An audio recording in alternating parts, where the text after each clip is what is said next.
Vamos conversar com o doutor Juarez Torres aqui? Quando ele está disponível, a gente já pega ele. Tudo bem, doutor? Tudo bem.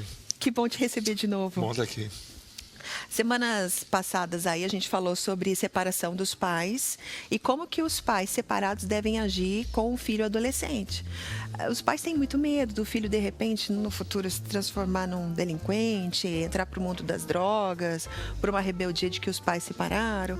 E daí a gente solucionou o problema e a gente deu o recado pessoal. Hoje a gente quer inverter a conversa e a gente quer falar diretamente para você, adolescente, que está passando pela separação dos pais. Teu pai e tua mãe estão se separando, estão divorciando, você não está sabendo lidar com isso. E muitas vezes você fica no seu quarto trancado, jogando seu videogame com música bem alta, tentando achar uma solução, às vezes querendo que os pais retomem o relacionamento.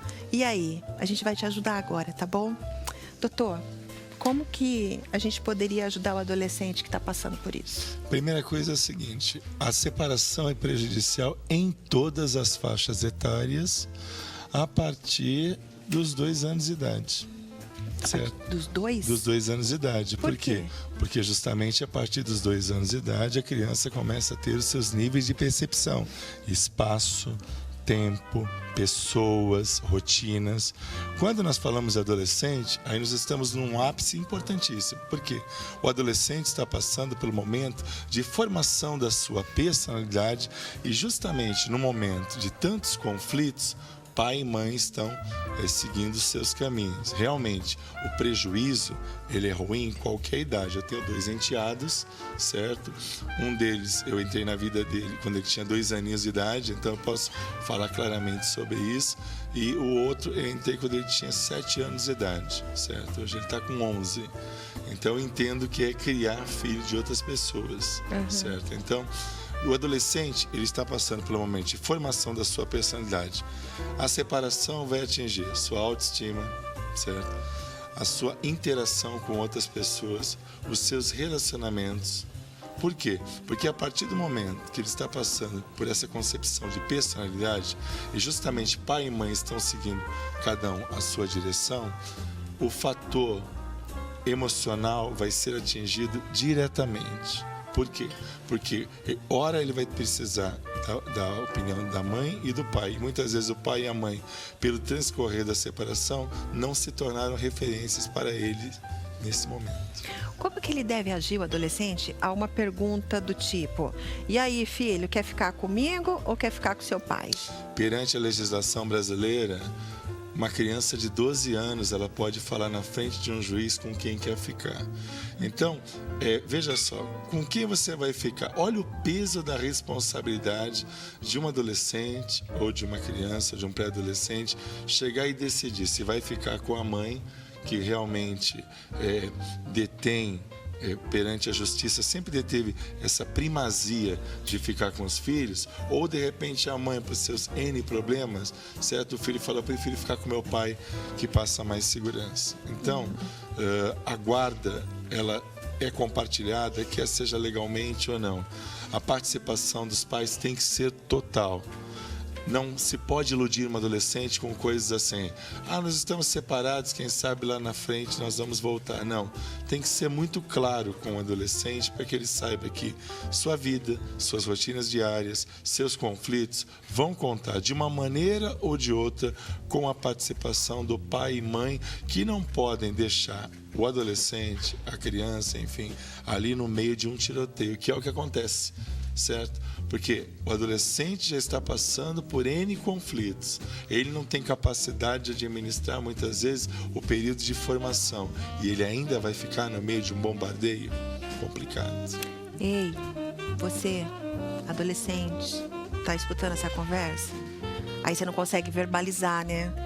Às vezes o pai e a mãe estão discutindo, você está no meio daquela briga lá, não sabe o que fazer, não é mesmo? O que faz, doutor? Então, como o efeito nocivo é multiplicativo, talvez os pais também não tiveram uma boa formação. A primeira coisa que ele tem que saber, e eu falei isso para o meu enteado mais velho, uma vez que eu cheguei do trabalho, cansado, estava ajudando ele a fazer uma tarefa, e eu falei assim: sinceramente, você não queria que fosse seu pai que estivesse aqui do seu lado?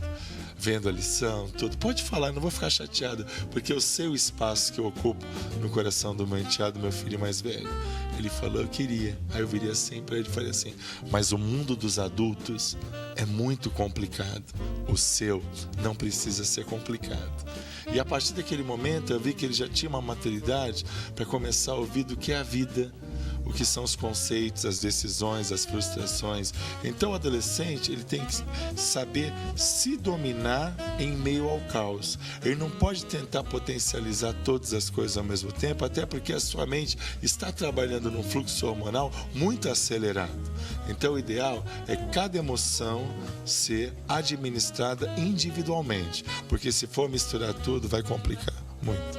Segunda coisa, falar com alguém que seja referência. Às vezes o avô, a avó, uma tia, um tio, um casamento que é referência. Não fazer isso de uma maneira assim, mostrando assim, mãe, eu estou conversando com a minha tia sobre meus conflitos, que a mãe já tem o problema da separação. Então, faça isso em off, converse com alguém que seja referência para poder estabelecer essa linha de contato, para voltar a acreditar numa coisa chamada casamento. Casamento não é uma coisa ruim, o problema é a forma que ele se desenvolve, muitas vezes sem estrutura.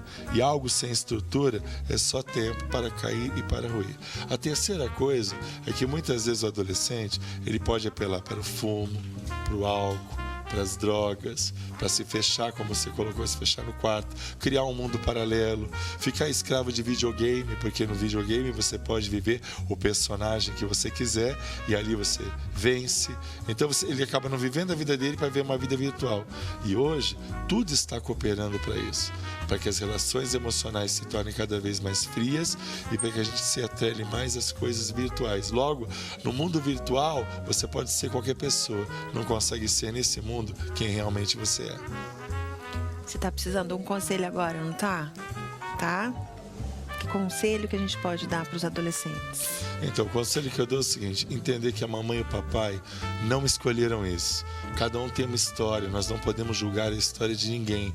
Cada um tem seus motivos, fraquezas e limitações. Então, o adolescente não pode ser o pai do pai e da mãe. Não pode. Então, ele tem que saber o papel que ele é. O quê? A melhor parte dos dois. Então, essa autoestima renovada, esse aconselhamento que eu falei com pessoas que são referência, vão fazer com que ele volte a acreditar numa coisa chamada felicidade. Eu acho que o grande cerne é esse. O adolescente está em busca dos seus sonhos e realizações, mas ele também quer felicidade. E justamente nesta fase da vida dele, a palavra felicidade parece que perde o sentido. Por isso que tudo que o adolescente busca é efêmero, fugaz e passageiro. Não solidifica e não cria raiz emocional nele.